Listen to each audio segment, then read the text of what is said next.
जो मौलाना मदरसा चला रहे हैं, मेहनत कर रहे हैं, उनके लिए आप क्या कहेंगे? अल्लाह से दुआ करता हूँ कि अल्लाह ताला इस मदरसे को और मौलाना को दिन दुगनी रात चुगनी तरक्की अता फरमाए और इनके साए को इस इदारे के लिए बाकी कायम रखे। मदारिस बहुत अहम है, न शाहों से मिला है न सिकंदर से मिला है, अल्लाह का इरफान इसी दर से मिला है। इसके तहत मदरसे चलाए जा रहे हैं, उसकी तरफ रुजू होने की ज़रूरत है। कितने कितने बच्चे तालीम हासिल कर रहे हैं यहाँ पर? अभी तक 200 से ज़ायद तलबा और तालिबात ने इस्तिफ़ादा किया है। फ़िलहाल अभी 80 तलबा और तालिबात ज़ेवर तालीम से आरास्ता हो रहे हैं। ये मदरसा बिदर शहर में कहाँ पर मौजूद है? ये मदरसा फ़िलहाल अभी हक कॉलोनी बिदर में है, इसमें पढ़ते हुए। तो कितने साल से ये मदरसा चल रहा है बिदर में? इस मदरसे का क़याम 31 अगस्त 2021 को अमल में आया था। तो कुरान करीम के उन्वान से मुनाक़िद किया गया था कि हमारे मदरसे में 2 बच्चियाँ बहुत ही कम वक्त में, एक बच्ची अंजुम ने सिर्फ 17 महीने की कलील मुद्दत में मुकम्मल हिफ्ज़ कुरान किया है और एक बच्ची ने इससे पहले 10 महीने में मुकम्मल कुरान हिफ्ज़ किया था। ये उसी के तक़सीम इस्नाद के ताल्लुक़ से और तहनीत के लिए जलसा रखा गया था। हमारे पास स्कूल कॉलेज में पढ़ने वाले बच्चे और बच्चियों के लिए हिफ्ज़ करने और आलिम कोर्स करने के ख्वाहिशमंद जो हैं उनके लिए फ़र्स्ट टाइम बिदर में ऐसा मदरसा है कि मुकम्मल और हाफिज़ बन सकते हैं, आलिम बन सकते हैं स्कूल कॉलेज में पढ़ते हुए। तो कितने साल से ये मदरसा चल रहा है बिदर में? इस मदरसे का क़याम 31 अगस्त 2021 को अमल में आया था। तो तकरीबन 2.5 साल हो गए अब ये मदरसा को। कितने बच्चे तालीम हासिल कर रहे हैं यहाँ पर? अभी तक 200 से ज़ायद तलबा और तालिबात ने इस्तिफ़ादा किया है। फ़िलहाल अभी 80 तलबा और तालिबात ज़ेवर तालीम से आरास्ता हो रहे हैं। ये मदरसा बिदर शहर में कहाँ पर मौजूद है? ये मदरसा फ़िलहाल अभी हक कॉलोनी बिदर में है, सोगरा मस्जिद के करीब में चल रहा है। Thank you. तो आज आप दस्तारबंदी सिटी पैलेस फंक्शन हॉल में जो बच्चा हिफ्स कंप्लीट करने पर रखा गया था यहाँ पर आज मौजूद है, तो आप कहाँ से तशरीफ़ लाए? बिस्मिल्लाहिर्रहमानिर्रहीम। मैं हैदराबाद शहर से तशरीफ़ लाया हूँ और मौलाना अफसर नदवी साहब ने मुझे मदऊ किया था। अल्हम्दुलिल्लाह इस मदरसे को देखा और इसकी कारकर्दगी को सुना, बड़ी खुशी हुई। और वैसे भी मैं शहरियान बीदर से ये इस बात की इल्तिमास करता हूँ कि मदारिस दीनिया मकातिब कुरानिया पर तवज्जो दें, बड़ी अहम इसकी ज़रूरत है। जिस तरह दवाखाना, स्कूल और कॉलेजेस की ज़रूरत है और वो न होने पर इंसान को परेशानी लायक होने का ख़तरा है, ऐसे ही मदारिस और मकातिब न हो तो इंसान के लिए ईमान का ख़तरा है। इस वजह से इन मदारिस पर तवज्जो देने की ज़रूरत है। जो बच्चे हिफ्स मुकम्मल करें उनके लिए आप क्या कहेंगे? जो बच्चे हिफ्ज़ मुकम्मल किए हैं इंशाअल्लाह वो बच्चे मज़ीद आगे तालीम के लिए उनके लिए रास्ते हैं, हिफ्ज़ करें, मुफ्ती बने या और कोई रास्ता उनके लिए जहन में उनके हैं तो दुनियावी तालीम के लिए आगे बढ़ सकते हैं। जो बच्चे फ़िलहाल हिफ्स कर रहे हैं, आलिमा कर रहे हैं, जो कुरान पढ़ रहे हैं, उनके लिए आपकी तरफ से क्या मैसेज रहेगा? उनके लिए मैसेज ये है कि वो अपने अंदर कमाल पैदा करें, जितना हो सकता है तालीम में यकसुई के साथ ही कमाल आ सकता है और जो बच्चे कमाल पैदा करेंगे इंशाअल्लाह उनका दुनिया में नाम रहे। जो मौलाना मदरसा चला रहे हैं, मेहनत कर रहे हैं, उनके लिए आप क्या कहेंगे? अल्लाह से दुआ करता हूँ कि अल्लाह ताला इस मदरसे को और मौलाना को दिन दुगनी रात चुगनी तरक्की अता फरमाए और इनके साए को इस इदारे के लिए बाकी कायम रखे। आपका नाम? बशीर हुस्सामी। एक बात आखिर में कहता हूँ, मदारिस बहुत अहम है, न शाहों से मिला है न सिकंदर से मिला है, अल्लाह का इरफान इसी दर से मिला है। इसके तहत मदरसे चलाए जा रहे हैं, उसकी तरफ रुजू होने की ज़रूरत है।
جہاں پر اولین و آخرین کا اجتماع ہے،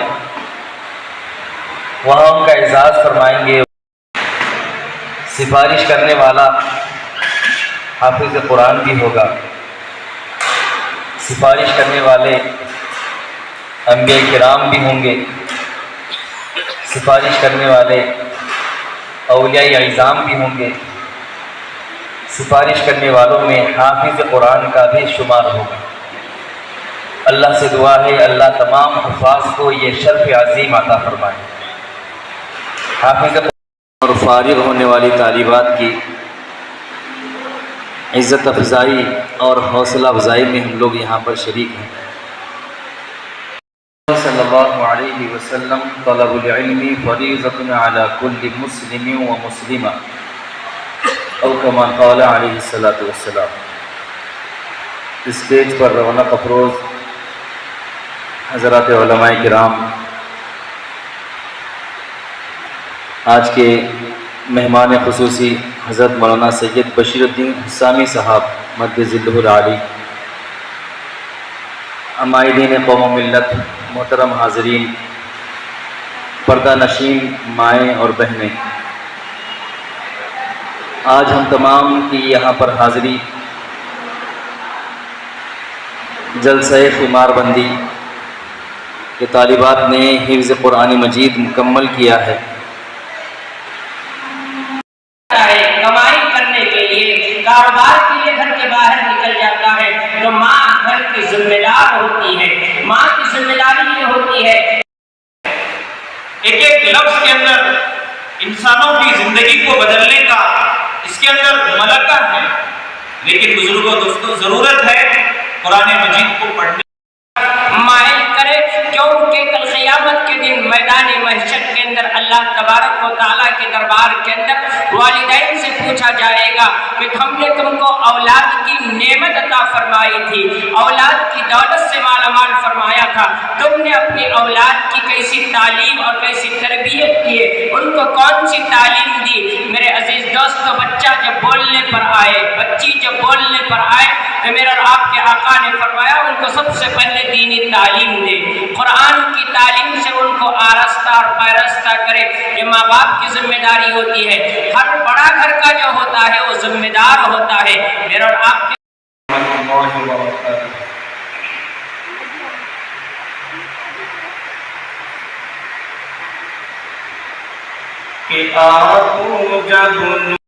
حافظ دلال صاحب سے خواہش کرتا ہوں اس شعر کے ساتھ کہ ابھی نہ چھیڑ صبا سنبلو گل کی بات، ابھی نہ چھیڑ صبا سنبلو گل کی بات، ابھی نبی کے پسینے کی بات کرتے ہیں دلاور حسین۔ وصدق رسوله النبی الکریم ونحن على ذلك لمن الشاہدین والشاکرین، اما بعد۔ ڈائس پر تشریف فرما علماء کرام، عمائدین شہر، نوجوانان ملت، چمنستان اسلام کے ہونہار گلوں، پردہ نشین ماؤں بہنوں، بہت دیر سے آپ حضرات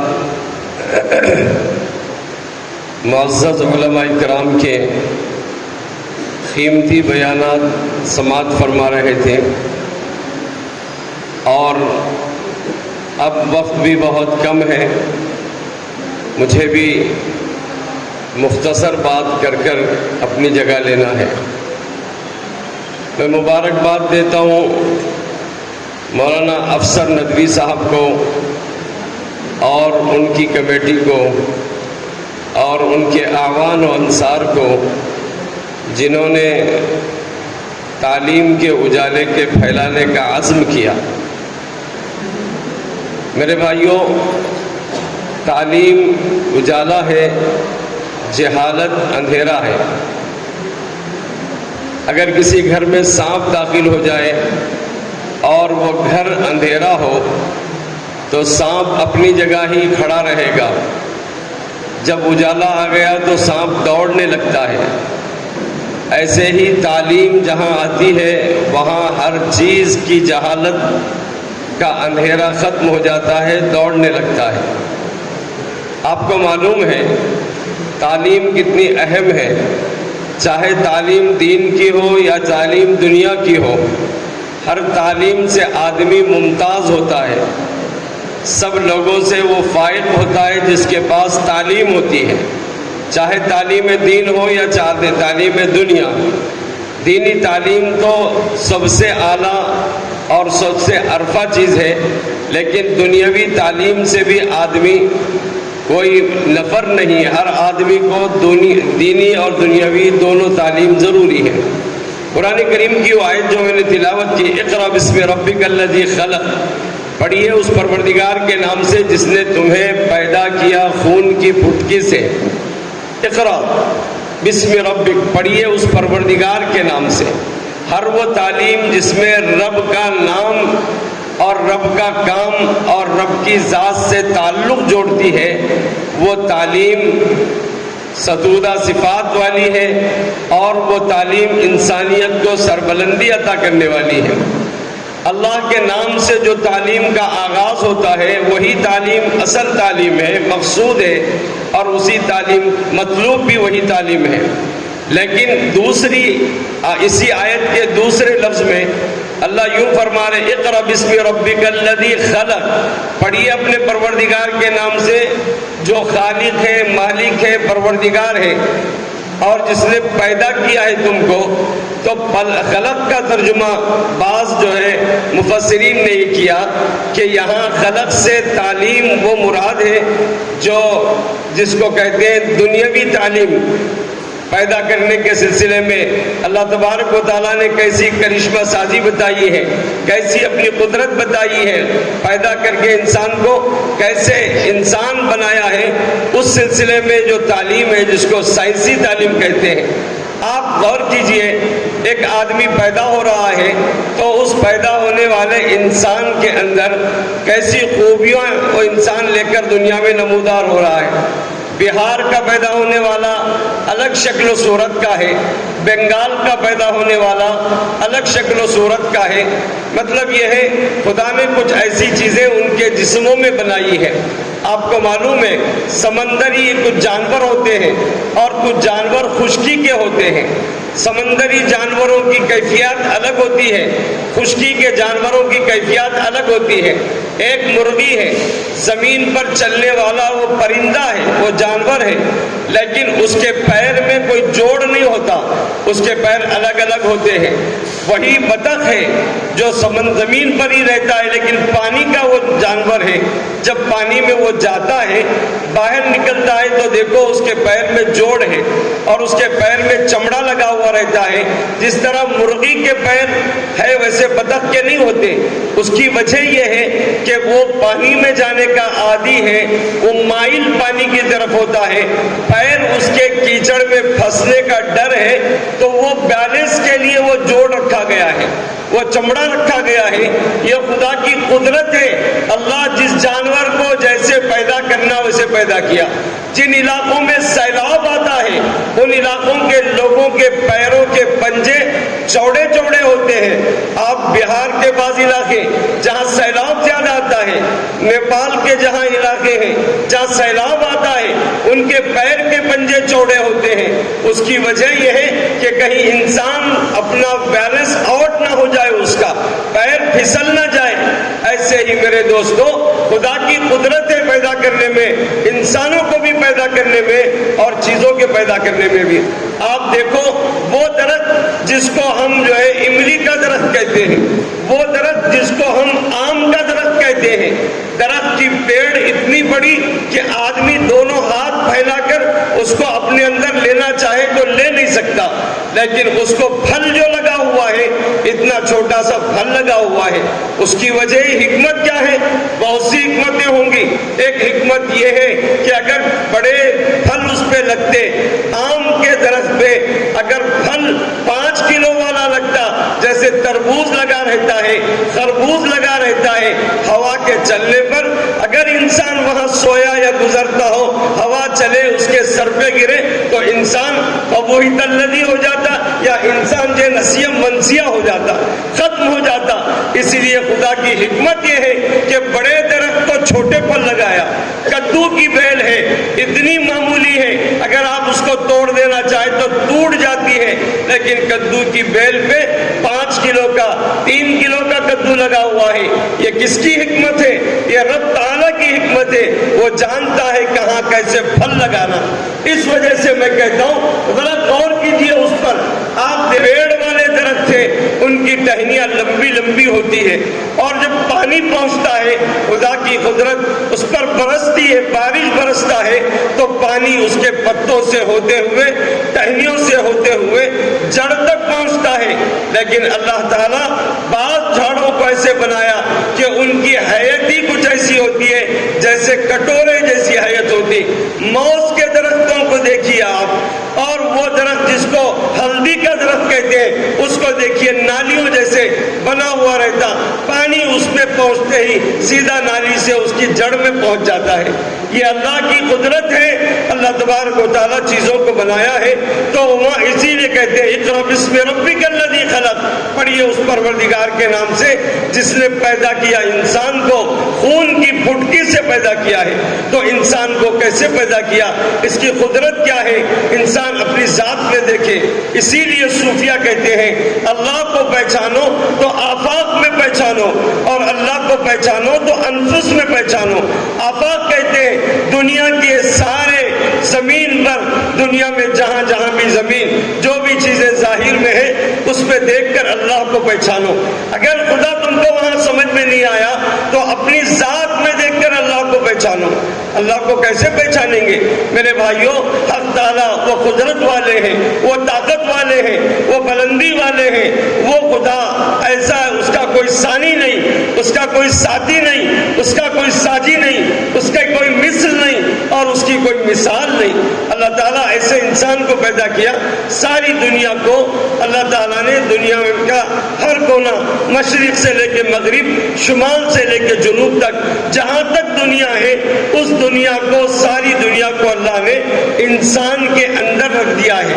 सारी दुनिया को इंसान के अंदर, 6 फीट के इंसान के अंदर पूरी दुनिया को रख दिया। आप सवाल करेंगे मौलाना पूरी दुनिया को अल्लाह रखे है? आइए हम आपसे सवाल करते हैं, क्योंकि आजकल लोगों का मिजाज सवाल करने का ही है। सवाल करो, मालूमात करो, उठाकर ज़ख़ीरा रखो, अमल न करना, बस सवालात करते रहने का मिजाज है। आलिमों के पास भी आके सवाल, वकीलों के पास भी आके सवाल, डॉक्टरों के पास भी आके सवाल, और न जाने कहाँ का सवाल करते। आलिम के पास आकर मसला पूछने की नीयत से नहीं आते, सवाल मालूमात करने की नीयत से कि आलिम कितने पानी में है उसे देखे। मालूम रहता है इनको मसला, फिर भी पूछने के लिए आते हैं। तो मैं हमेशा इन लोगों से कहता हूँ आलिमों के पास आओ, बादशाहों के पास जाओ तो निगाह नीचे रख के बैठो, आलिमों के पास आओ तो दिल को जरा सही सलामत रख के बैठो, गंदगी दिल में लेकर मत बैठो उलमा के पास। लेकिन सबसे ज्यादा किसी के सामने बोला जा रहा है वो आलिमों के सामने बकबक हो रही है। मसला मालूम नहीं है, होटल में बैठकर सिगरेट की कश मारता है और मसला खुद मुफ्ती होकर बयान करता है। हालांकि आलिम के पास पूछकर मसले को नकल करना है, ना कि मसाइल खुद बनाना है। मेरे दोस्तों, एक आदमी आया, आकर कहने लगा मैं मौलाना कुछ बात करना चाहता हूँ। जब मुझसे बात करने लगा तो आधा घंटा बात करने लगा, वो चुप होता ही नहीं। तो मैंने कहा मियां जरा सुनो, थोड़ी मेरी भी सुनो, चुप सुनाने के लिए आप आए, जरा मेरी भी सुनो। आपकी मिसाल ऐसी है, जैसे मैंने मिसाल दी, आपकी मिसाल ऐसी है जैसे एक आदमी आकर डॉक्टर साहब से बोला डॉक्टर साहब मेरी भैंस बीमार है। कहा क्या हुआ? कहा वो बहुत पुकार रही है, पेट में दर्द है शायद, बहुत पुकार रही है। तो डॉक्टर साहब ने एक जो है गोली दी, उसको पीस कर और जो है फुकनी में रखकर उसको जो है भैंस के मुंह खोलकर उसको फूंक दो। वो गोली को पीस दिया, फुकनी लेकर भैंस के मुंह के सामने गया और मुंह में फुकनी रखकर गोली वो जो पीसी हुई डालकर फूंकना चाह रहा था, उल्टा भैंस फूंक दी इसको। फौरन उल्टा इसको फूंक दी, इसके पेट में दवा आ गई। बहुत परेशान हुआ, आके बोला डॉक्टर साहब मैं तो फूंकना चाहा लेकिन भैंस मुझे फूंक दी। तो यही मिसाल, उलमा के पास आकर कुछ सुनना नहीं चाहते, उल्टा फूंक कर जाना चाहते हैं, बार बार उनको ये फूंकवाते हैं। याद रखो, इल्म आता है समोताअत से, फर्माबरदारी से और मानने के जज्बे से इल्म आता है। तो मैं ये कह रहा था कि मेरे